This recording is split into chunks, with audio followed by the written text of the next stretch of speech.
همیشه اینطور نیست که شما بتونید با PLC پروژه های دستگاه های صنعتی رو راه اندازی بکنید. بعضی اوقات کارفرما از شما میخواد که با همون تجهیزات قدیمی و کلاسیک دستگاه صنعتیشو براش راه اندازی بکنید. یه دلیل مهمش هزینه است. خرید و راه اندازی و برنامه نویسی یک دستگاه PLC خیلی هزینه بره و خیلی از اوقات استفاده از همون تجهیزات کلاسیک میتونه هزینه یک پروژه رو به مقدار بسیار زیادی کاهش بده. من قراره که برای یک دستگاه آسیاب با استفاده از همون تجهیزات و المانهای قدیمی برق صنعتی اون دستگاه رو راه اندازی بکنم. اما این دستگاه یک فرایند خاص، جالب و عجیبی داره. من فرایند این دستگاه رو به شما توضیح میدم، بعد میرم با استفاده از شبیه ساز مدارات برق صنعتی سیموریلی مدارش رو طراحی میکنم و بعد براتون اجرا میکنم تا شما خوب عملکردش یاد بگیرید. این دستگاه 3 تا الکتروموتور داره. الکتروموتور شماره 1 میشه همون الکتروموتور اصلی که قراره عملیات آسیاب رو انجام بده و با استفاده از یک شاسی استارت قراره که این الکتروموتور روشن بشه. فرایند روشن شدن دستگاه خیلی ساده است، فقط با یک شاسی استارت روشن میشه. اما مشکل سر خاموش شدن دستگاهه. ما یک شاسی دوم در اختیار اپراتور قرار دادیم و بهش میخوایم بگیم که هر وقت خواست این آسیاب خاموش بکنه باید این شاسی فشار بده. اپراتور تصور میکنه که این شاسی استوپه، اما اون شاسی یک شاسی استارته. چه چیزی استارت میخوره؟ فرایند خاموش شدن این دستگاه. فرایند خاموش شدن دستگاه به این صورته: اپراتور وقتی اون شاسی خاموش شدن که در حقیقت یک شاسی استارت تحریک میکنه، یک الکتروموتور دیگه که در حقیقت پمپ خلع هستش رو روشن میکنه و بعد از روشن شدن پمپ خلع اون الکتروموتور اصلی دستگاه پس از 8 ثانیه خاموش میشه. اما این همه فرایند نیست. پس از خاموش شدن اون الکتروموتور اصلی دستگاه که الکتروموتور آسیاب هستش، 10 ثانیه بعد باید یک پمپ هیدرولیک روشن بشه و اون پمپ هیدرولیک هم 5 ثانیه کار بکنه و بعد از اون کل دستگاه خاموش بشه. یعنی هم پمپ خلع خاموش بشه، هم پمپ هیدرولیک. این مداریه که من براتون طراحی کردم. بریم یه مقدار اجزای این مدار بررسی بکنیم، بعد فرایندش رو با هم دیگه شبیه سازی میکنیم. این مدار ببینید یه کنتاکتور داره برای موتور آسیاب، یک کنتاکتور داره برای پمپ خلع، یک کنتاکتور دیگه هم داره برای پمپ هیدرولیک. 3 تا هم تایمر داره.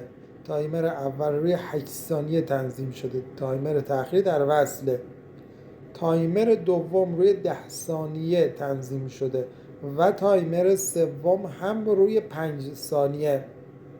یه سری دیگه المان ها هست، اینو گذاشتم استاپ قارچی. در مواقع ضروری و خطر اپراتور میتونه از این استاپ استفاده بکنه. این میشه یه تیغه بسته از تایمر شماره 3. این میشه همون شاسی استارتی که اپراتور میتونه با اون فرایند استارت رو شروع کنه. این میشه یک تیغه باز از این رله. یک رله هم توی این مدار وجود داره که یک تیغه بازش اینجا قرار دادم. این میشه یه تیغه بسته از تایمر شماره 1. این میشه شاسی استوپ ما که داره عملیات استوپ ما رو انجام میده، استوپ دستگاه و فرایندش شروع میکنه. اما ببینید اینجا یک شاسی استارت هستش. دیگه چی داریم؟ این میشه یک تیغه باز از کنتاکتور شماره 2. این هم میشه یک تیغه باز از تایمر شماره 1، یک تیغه باز از تایمر شماره 2 و این هم یک تیغه باز از کنتاکتور شماره 3 هستش. حالا بیایید این مدار رو روشن بکنیم و شبیه سازی کنیم و عملکردش رو ببینیم. اون بالا سمت چپ دکمه پلی که بزنید مدار آماده شبیه سازیه. اپراتور برای روشن کردن این دستگاه آسیاب باید بیاد و این شاسی استارت رو بزنه. ببینید شاسی استارت رو زدم، الان موتور آسیاب کنتاکتورش روشن شد، اون رله هم روشن شد. در هیچ نقطه دیگه ای از مدار اتفاقی نیفتاد. من مدار قدرت هم برای شما طراحی کردم. ببینید اینجا 3 تا الکتروموتور وجود داره. اولین الکتروموتور که الکتروموتور شماره 1 هستش میشه همون الکتروموتور آسیاب. دومین الکتروموتور میشه الکتروموتور پمپ خلع و الکتروموتور سوم هم میشه پمپ هیدرولیک. الان داره آسیاب کار میکنه. بعد از یک مدتی اپراتور میخواد این دستگاه آسیاب رو خاموش بکنه. اینجا کار اصلی شروع میشه. خوب توجه کنید به فرایند استاپ. ببینید دوستان اینجا این شاسی استارت رو اگر بزنید فرایند خاموش شدن شروع میشه. من تحریک میکنم، ببینید بلافاصله پمپ خلع روشن میشه، این تایمر هم فعال میشه و بعد از اون موتور آسیاب خاموش میشه. بعد تایمر شماره 2 فعال میشه.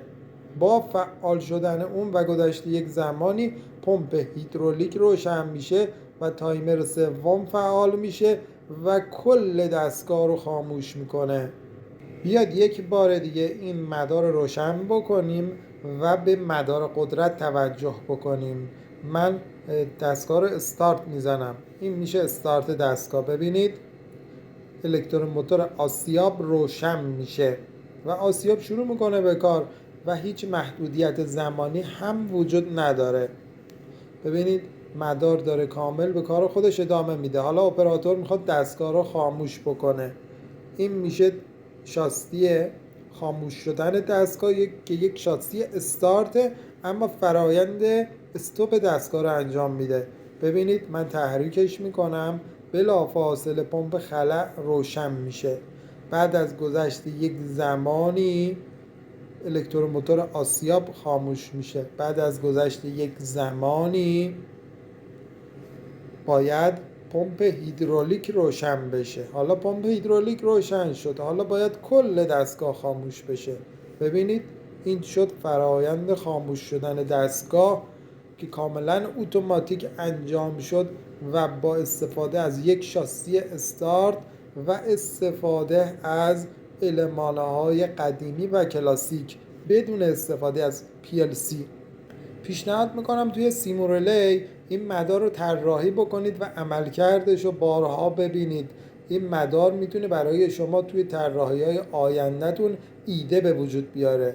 من یک برنامه کامل، ویدیوهای کاملی از روش کار با این اپلیکیشن شبیه ساز مدارات برق صنعتی تو کانال یوتیوبم قرار دادم. شما میتونید اون آموزش ها رو ببینید و کاملا با این نرم افزار آشنا بشید.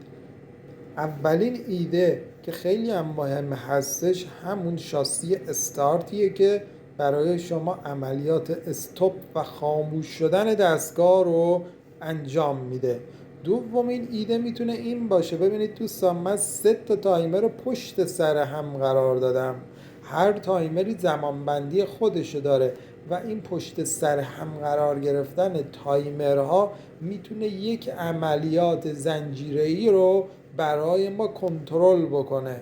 شما قطعاً با دیدن آموزش‌های من تبدیل میشید به یک طراح مدارات برق صنعتی. آموزش‌های من رو پیگیری بکنید. اگر دکمه سابسکریب یا مشترک شدن رو نزدید تا به حال، حتما عضو کانال من بشید و اون دکمه زنگوله رو هم فعال بکنید تا ویدیوهای جدید من به اطلاع شما برسه.